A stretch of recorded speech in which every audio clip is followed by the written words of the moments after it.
मुंबई के समुंदर में डुबे डुबे कर मारेंगे।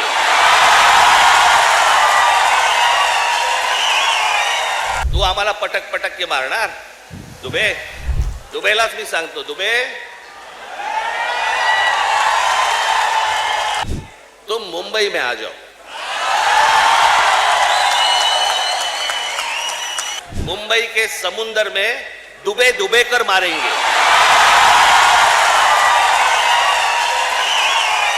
पटक पटक के मारेंगे बनाम डुबा डुबा के मारेंगे। मुंबई के समंदर में अब सिर्फ लहरें नहीं उठ रही, जुबानी जंग की लहरें भी उठ चुकी है।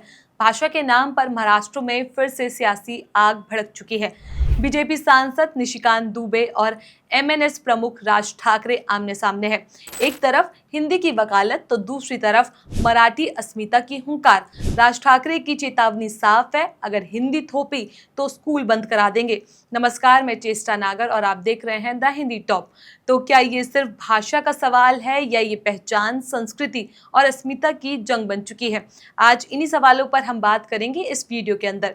महाराष्ट्र में भाषा की बहस कोई नई नहीं है, लेकिन इस बार मामला कुछ ज्यादा गरमाया हुआ है। सबसे पहले बात करते हैं हालिया विवाद की शुरुआत की। दरअसल मुंबई से सटे मीरा इलाके में एक नॉन मराठी बिजनेसमैन की कथित पिटाई के बाद बीजेपी सांसद निशिकांत दुबे ने राज ठाकरे को खुली चुनौती दे डाली।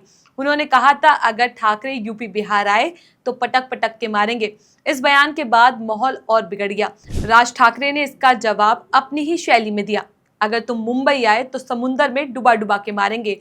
भीड़ से खचाखच भरी मीरा रोड की सभा में ठाकरे का ये बयान तालियों और नारों के साथ गूंजता रहा। एक तरफ ठाकरे की मराठी अस्मिता की हुंकार थी, तो दूसरी ओर दुबे की हिंदी बेल्ट से आई सीधी चेतावनी। राज ठाकरे ने आगे कहा कि महाराष्ट्र में जो भी रहना चाहता है उसे मराठी सीखनी ही होगी। उन्होंने यहाँ तक कह दिया कि अगर स्कूलों में कक्षा 1 से 5वीं तक हिंदी अनिवार्य की गई तो महाराष्ट्र नवनिर्माण सेना ऐसे स्कूल बंद करा देगी। आपको बता दें कि इसी महीने की शुरुआत में फडणवीस सरकार ने एक आदेश जारी किया था, जिसमें कहा गया कि कक्षा 1 से 5वीं तक हिंदी पढ़ाना अनिवार्य होगा। इस आदेश का एमएनएस, शिवसेना, यूबीटी और मराठी संगठनों ने जमकर विरोध किया।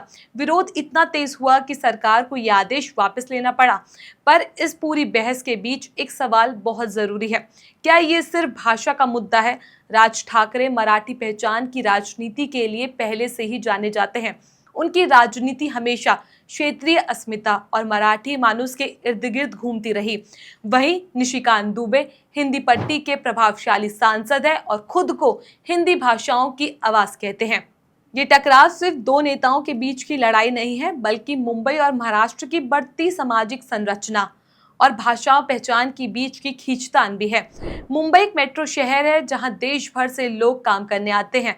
यहाँ हिंदी, गुजराती, तमिल, बंगाली हर भाषा बोली जाती है, लेकिन मराठी लोगों की शिकायत ये है कि उनकी भाषा और संस्कृति को साइड किया जा रहा है और यही भावनाएं नेताओं की राजनीति का ईंधन बन रही है। राज ठाकरे ने साफ तौर पर कहा, मैं मराठी और महाराष्ट्र के मामले में समझौता नहीं करूंगा। अगर आप यहाँ रहना चाहते हैं तो मराठी सीखिए, मराठी बोलिए। इस बयान से ठाकरे को एक बार फिर मराठी वोट बैंक को साधने का मौका मिला। दूसरी ओर बीजेपी सांसद निशिकांत दुबे का कहना है कि मुंबई सिर्फ मराठियों की नहीं, ये पूरे देश की आर्थिक केंद्र है, यहाँ हर किसी को बराबरी का हक है। लेकिन सवाल ये उठता है कि भाषा के नाम पर इस तरह की धमकियां देना क्या भारत जैसे लोकतंत्र देश के लिए ठीक है? क्या हमें एक दूसरे की भाषा और संस्कृति का सम्मान नहीं करना चाहिए? क्या किसी शहर या राज्य पर एक ही भाषा का अधिकार होना चाहिए?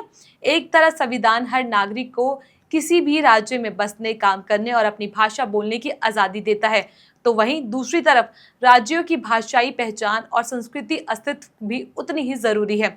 ठीक यही टकराव आज महाराष्ट्र में दिखाई दे रहा है। इस बहस को हवा देने में सोशल मीडिया का भी बड़ा रोल है। लोग ट्विटर, फेसबुक, इंस्टाग्राम पर इस मुद्दे पर दो धड़ों में बटे हुए हैं। कोई मराठी को प्राथमिकता देने की बात कर रहा है तो कोई इसे हिंदी विरोध करार दे रहा है। अब बात करते हैं इसके राजनीतिक मायने की, तो राज ठाकरे की पार्टी एमएनएस को पिछले कुछ चुनाव से भारी नुकसान हुआ है। उनकी राजनीति पकड़ पहले जैसी नहीं रही। ऐसे में मराठी अस्मिता को दोबारा जोर देकर राज ठाकरे अपनी खोई हुई जमीन वापसी पाना चाहते हैं। वहीं बीजेपी सांसद निशिकांत दुबे उत्तर भारतीय वोट बैंक को साधना चाहते हैं। उनका बयान साफ तौर पर एक चुनावी रणनीति जैसा दिखता है, जिसमें क्षेत्रीय बनाम राष्ट्रीय पहचान की बहस को उकसाया गया है। तो इस खबर में बस इतना ही। ऐसी और भी खबरों के लिए आप हमारे चैनल द हिंदी टॉप को सब्सक्राइब कर ले। और वैसे इस खबर पर आपकी क्या है राय, हमें कमेंट सेक्शन में जरूर बताएं। और इसके अलावा आप हमें एक्स, फेसबुक और इंस्टाग्राम पर भी फॉलो कर सकते हैं।